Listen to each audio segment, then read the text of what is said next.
Good morning, Grand Rising ladies. So, I hope you are doing well, and I am so excited today to give you this this talk on some easy ways to increase your self confidence. So, got my handy dandy sticky note. One of the reasons why I want to do this video is because, a lot of women talk about how a lot of my clients or a lot of women I speak on the phone with, they talk about how they don't have this great self-confidence in their self, and it cripples them. It stops them from accomplishing their goals. It stops them from, making friends or having healthy relationships. And, to kind of help you guys along the path, making this video. Okay, so the first thing, whenever you have a goal, let's say you want to start a business, or you want to be a better parent, or you want to get into a relationship, or you want to have more friends, or you want to get another job, or make more money. Let's say it's something like that. That's a lot of different goals. Now, the goals can be very vague and ambiguous and open. So what you want to do is you want to really think about one goal first and break the goal down into bite-sized pieces so that you can start accomplishing the little things. Because honestly, a lot of big goals is an accumulation of really tiny goals. Hey, Jasmine. Good morning, Grand Risings. Yes. So let's say you want to start a business. Now, when I wanted to start my business, I thought about this a long time ago. I had been practicing yoga for about 5 years, and I was teaching it for 3 years. So I knew that I wanted to financially support myself off of teaching yoga, but I couldn't, Grand Risings, I couldn't do it without getting certified in yoga. So there was no way I can teach yoga if I couldn't get certified in it. So for example, one of my clients, she wanted to own a health and beauty spa. Shout out to Jaleesa girl.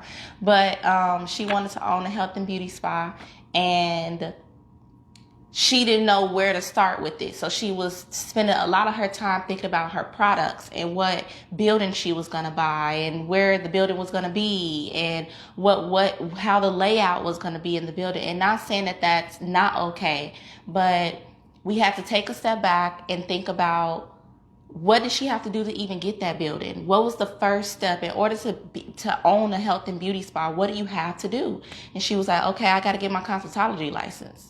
All right, let's start there. So even just with finding your cosmetology license or getting your cosmetology license, there are steps in that.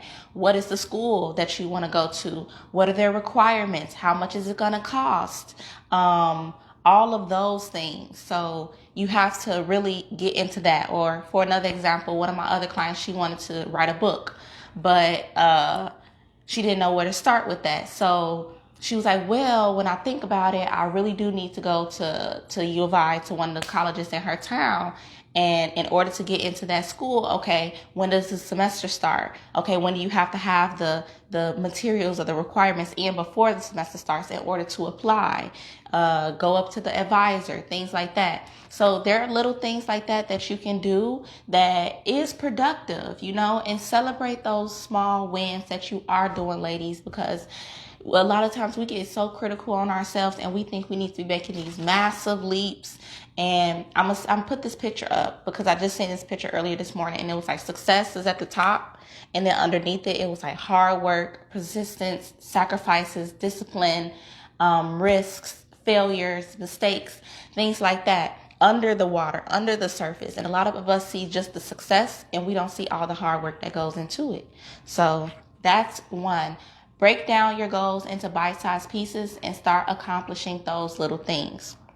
So the second thing to build your self-confidence is to do what you say you are going to do. So even if it is as little as, I'm going to call you back today. Even if it's as little as, I'm gonna go to the grocery store. That's probably not as little, but because that can be challenging sometimes. Or I'm gonna clean my bathroom. Things that has nothing to do with your immediate goal definitely has to do with how you feel about yourself. And a lot of the times when we say we're going to do something like, okay, I'm going to cook today, or I'm going to wash the dishes, or I'm going to do my workout, or I'm going to, go drop this off at the post office. When we are steady saying those things and then we don't do them, subconsciously we start to learn to not trust ourselves. So then when it comes to doing something like, I want to start a business, or I want to network, or I want to make friends, or I want to be the best version of myself, when it's something as big as that, it's like, well, I don't really feel like I can accomplish that, because I don't know why, but the reason why you feel like you can't accomplish that is because all the other things you say you're going to do, you don't really do them. So just make sure you keep your small promises to yourself, because when you make these big goals, a lot of times it can get overwhelming. And that's another reason why breaking down into bite-sized pieces is important, because when you have those big goals, it could be like, okay, where do I even start? This is just so big. Like, I don't know where to start. So that's where breaking those down into bite-sized pieces comes in it. And yes, to continue doing what you say you was going to do. And I actually got this from a psychic like years ago, like 4 or 5 years ago. She told me that. And ever since I started doing that, it made me feel so good. When I said I'm going to call somebody back, I call them back. When I say I'm going to show up, I'm going to show up. Now if I'm not feeling good, now there's an exception to every rule. If you're really not feeling good, hi Simone, Grand Risings, good morning.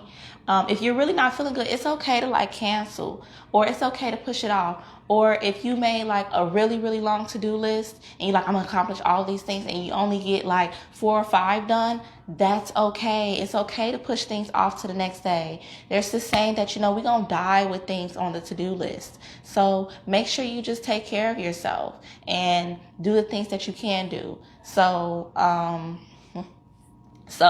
lot of the times, we tend to beat ourselves up if we have to push things off to the next day. So what I will say with that is, don't put so much on your day. If you notice that let's say you put down 10 things, because another thing with building your self-confidence, you have to be open to changing things and willing to make adjustments. Life is all about changing and seeing what works. And if it works, keep it up. If it doesn't, change it out. That's just the reality of it. We're all guessing and checking and trying things out, even me. So let's say you put 10 things on your list for the day, and then you see that on the average, you can only accomplish about 3 or 4 or 5 of those things. So then stop putting 10 things on your list. Put only 3 or 4 or 5 things on your list, which you can accomplish. So then by the end of the day, you're like, oh, I got everything done. Boom. Now you feel good about it. Instead of I keep putting 10 things on my list. I keep only accomplishing 3 or 4 or 5. And then I keep got to put things on to the next day. It's okay to dial that list down a little bit. We don't have to feel like we superheroes. And that leads us into the next one. At the end of the day, I even still do this. Write down what went well that day. At the end of every day. Hey, I had a very productive day today.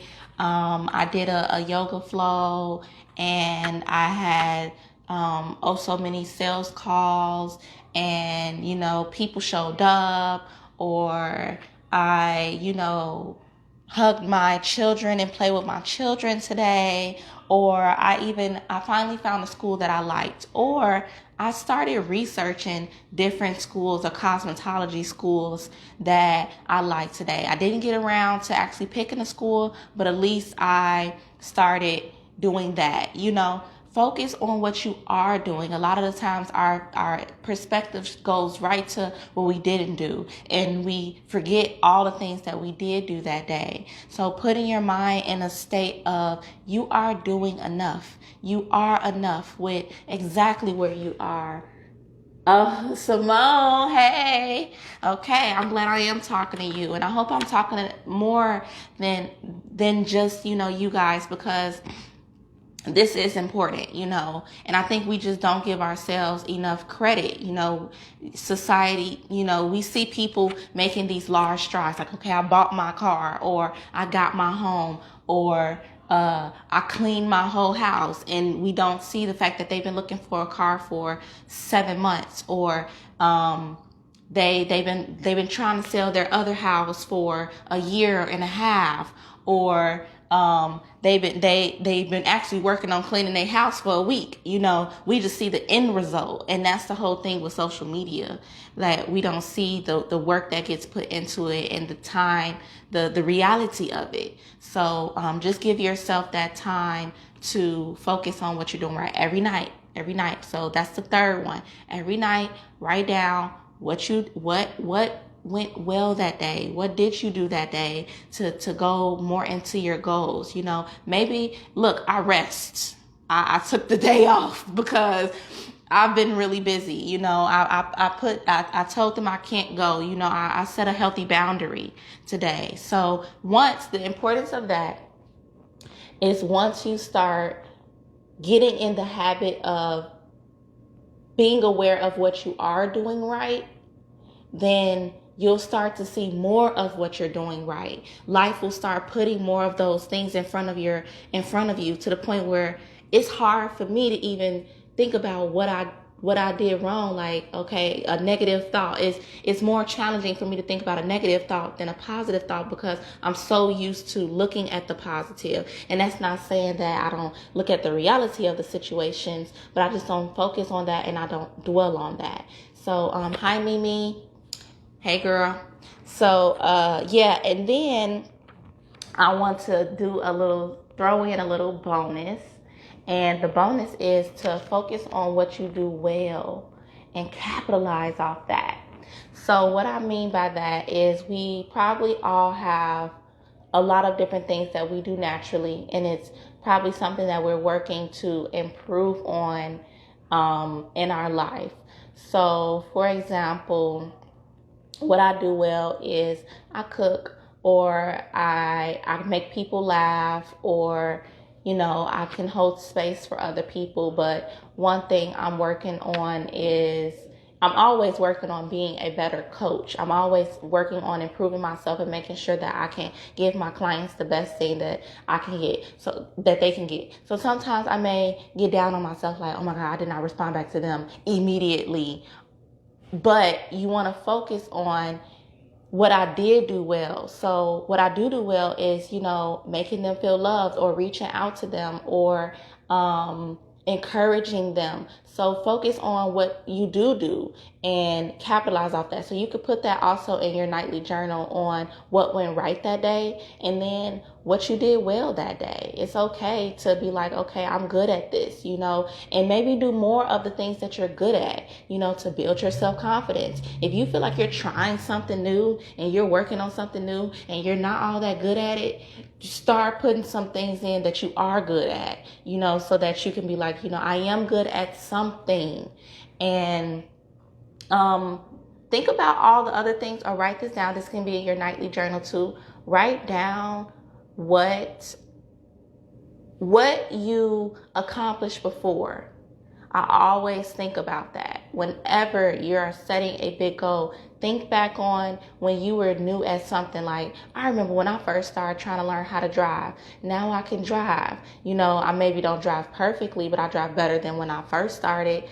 Think about those things that you did accomplish in your life. I remember when I was so afraid to be a mother, and I am so good at this. I'm a great mom. Like, my children love me. They tell me all the time how I'm just great at what I do. I love spending time with them. There are always times where we're new at something and we don't know how to do it, and we have that fear, we have that nervous, that anxiety, and we don't think we can make it. But reminding ourselves of the things that we did make it through, and when we had anxiety, when we had fear, when we didn't know how to do it, and we still ended up doing it, and we ended up being great at it, remind yourself of that, because that will help you get the confidence to be like, you know what, I can do this too. So that was actually like 5 things, but just a quick recap. The first one is to break down your goals into bite-sized pieces, so that you can start accomplishing things early and start building your self-confidence. We celebrate small wins here, okay? There is nothing too little to celebrate. 2, do what you say you're going to do. So if you say you're going to shred the papers, or you're going to, hook up your Wi-Fi, or you're going to, feed your children at 6, maybe you go to 6:15, that's okay. You still did it. So do what you say you're going to do. The third thing is to write down at the end of the day what went right that day, what went well that day, so that you can get yourself in a perspective of, your blessings. When you're counting your blessings, you'll see more blessings. It's just like if you bring somebody a gift and they be like, oh my God, thank you. It's like, you're going to feel good about giving them gifts, and you're going to want to give them more gifts. Same thing. Count your blessings and more blessings will flow. The fourth thing is to focus on what you do well and capitalize off that. So still do the things, if you're working on something new, still do the things that you do well, so that you can be like, I do great things. And then the last thing is to think about the things that you was nervous about, was afraid about, was very new at a point in time in your life, and write down how you overcame that, how now you're well at that, how now you're great at that. So whether it was riding a bike, or it was cooking, or it was driving, or it was doing hair, think about that and be like, you know what, I'm the bomb. Like, I remember when I couldn't do this and now I can, so I can do this too. Because you are awesome. You are here to excel. You are here to create. You are a creator at your core. You are love at your core. You are peace and bliss at your core. That's why at the top of this, on my cover photo in this group, it says removing the barriers around your heart. That is so true. I believe that in my whole being, because we are light. It is always shining in us. It is the walls we put around our light that is dimming our light and blocking our light. That doesn't mean that the light isn't there. So brick by brick, take your blocks down, or your bricks down, and your walls down, so that the light that you are, that is already shining, is already beaming, it's just behind this big wall, can shine out. We're actually causing the resistance in our life, not anything else.